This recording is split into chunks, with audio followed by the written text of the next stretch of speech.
Hi everyone, it's Erin from the Engineering Success Center, and today I'm going to show you something you can do in docs and files in Basecamp to, make it more productive.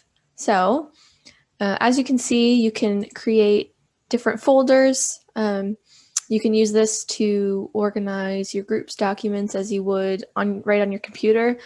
You can link any file from Google Drive, OneDrive, whether it's a spreadsheet or a document.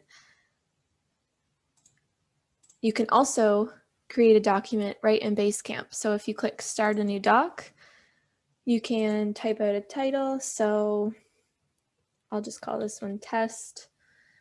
And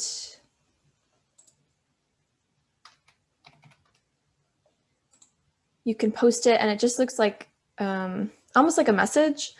It's really good for almost organizing links or a certain topic. If you research a certain topic in your group, in your project, you can put all the information here so that other group members could see things like that.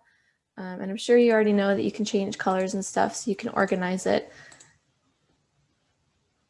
by color and by name. So yeah, I hope that was helpful. I hope that you learned a new trick today, and thanks for watching.